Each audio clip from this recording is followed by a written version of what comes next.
നമസ്കാരം, ഞാൻ Deepthi. Chemmanur international jewellers Kaumudi ഹെഡ്ലൈൻസിലേക്ക് സ്വാഗതം. Powered by ARMC. കോഴക്കലാപം തെരുവിലേക്ക്. ബാർക്കോഴയിൽ ഡിവൈഎഫ്ഐ മാർച്ചിനെ തുടർന്ന് തലസ്ഥാനത്ത് സംഘർഷം. മന്ത്രിമാരായ കെ ബാബുവിനെയും ശിവകുമാറിനെയും വഴിയിൽ തടഞ്ഞ പ്രവർത്തകർ കാറിന് കല്ലെറിഞ്ഞു. ആരോപണത്തിൽ കുടുങ്ങിയ മന്ത്രിമാർ രാജിവെക്കണമെന്ന് ആവശ്യം. കരിങ്കൊടി കാണിച്ച് വനിതാ CPM പ്രവർത്തകർ ഉൾപ്പെടെയുള്ള സംഘം മന്ത്രിമാരുടെ കാർ തടഞ്ഞത് വി ശിവൻകുട്ടി MLAയുടെ നേതൃത്വത്തിൽ. PMGയിൽ ബിവറേജസ് കോർപ്പറേഷന്റെ ആസ്ഥാന മന്ദിരം മന്ത്രി ബാബു ഉദ്ഘാടനം ചെയ്തത് പ്രതിഷേധ ബഹളത്തിനിടെ മറ്റൊരു വഴിയിലൂടെ രഹസ്യമായി എത്തി. പോലീസും ഡിവൈഎഫ്ഐ പ്രവർത്തകരുമായി വാക്കേറ്റം തുടരുന്നു. മുഖം തേടുന്നു മൂന്നാം മുന്നണി.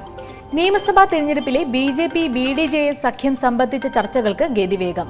ഇന്നലെ ഡൽഹിയിൽ BJP അധ്യക്ഷൻ അമിത്ഷായുമായി കുമ്മനവും തുഷാർ വെള്ളാപ്പള്ളിയും നടത്തിയ കൂടിക്കാഴ്ചയ്ക്ക് പിന്നാലെ തിരുവനന്തപുരത്ത് തുടർ ചർച്ചകൾ അടുത്തയാഴ്ച.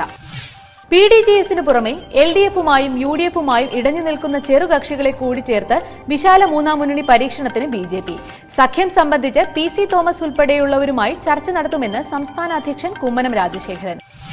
കുമ്മനം നയിക്കുന്ന വിമോചന യാത്രയുമായി BDJS പാർട്ടി സഹകരിക്കുന്ന കാര്യം മറ്റു നേതാക്കളുമായി ആലോചിച്ച് തീരുമാനിക്കുമെന്ന് തുഷാറിന്റെ പ്രഖ്യാപനം. സീറ്റ് വിഭജനം ഉൾപ്പെടെയുള്ള കാര്യങ്ങളിൽ ധാരണയിലെത്തുന്നത് കേരളത്തിൽ നടക്കുന്ന ചർച്ചകളിൽ. അപകടത്തിൽ 5 മരണം. ആന്ധ്രയിൽ കാർ അപകടത്തിൽ കാസർഗോഡ് സ്വദേശികളായ കുടുംബത്തിന് കൂട്ടദുരന്തം. മരിച്ചത് അച്ഛനും അമ്മയും മകന്റെ കുടുംബവും ഉൾപ്പെടെ 5 പേർ.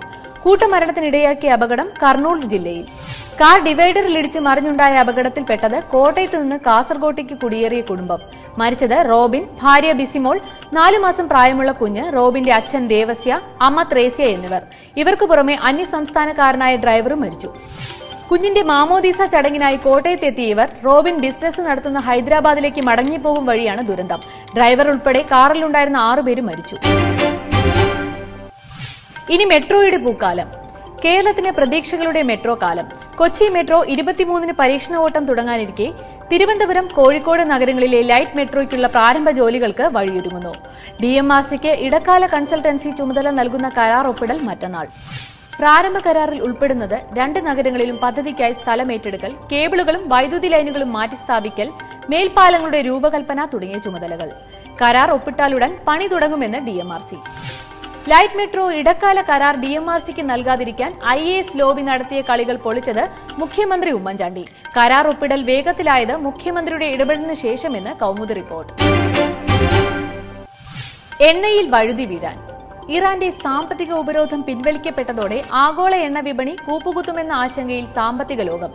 5 വർഷത്തെ വിലക്കു നീങ്ങിയ ഇറാൻ പെട്രോളിയം കയറ്റുമതി വീണ്ടും തുടങ്ങുന്നതോടെ ലോകവിപണിയിൽ ഇന്ധനവില തകർന്നടിയും. അമേരിക്കയും യൂറോപ്യൻ യൂണിയനും ഏർപ്പെടുത്തിയിരുന്ന ഉപരോധം പിൻവലിച്ചത് ആണവ പരീക്ഷണങ്ങളിൽ നിയന്ത്രണത്തിന് ഇറാൻ സമ്മതം പ്രകടിപ്പിച്ചതോടെ. അറിയിപ്പിന് തൊട്ടുപിന്നാലെ ബാങ്കിംഗ്, ഉരുക്ക്, ഷിപ്പിംഗ്, ഇന്ധന മേഖലകളിലെ വിലക്ക് നീക്കിയതായി US പ്രഖ്യാപനം. എണ്ണ കയറ്റുമതി പുനരാരംഭിക്കുന്നതോടെ ഇറാൻ വീണ്ടും പശ്ചിമേഷ്യൻ സാമ്പത്തിക ശക്തിയാകും. അടുത്ത 1 വർഷത്തിനകം പെട്രോളിയം കയറ്റുമതിയിലൂടെ മാത്രം ഇറാന് 67,000 കോടിയിലധികം രൂപയുടെ ബിസിനസ് നടത്താനാവുമെന്നും പ്രതീക്ഷ. Chemmanur international jewellers Kaumudi headlines powered by ARMC സമാപിക്കുന്നു. അടുത്ത ഹെഡ്ലൈൻസ് 1 മണിക്കൂറിന് ശേഷം. നമസ്കാരം.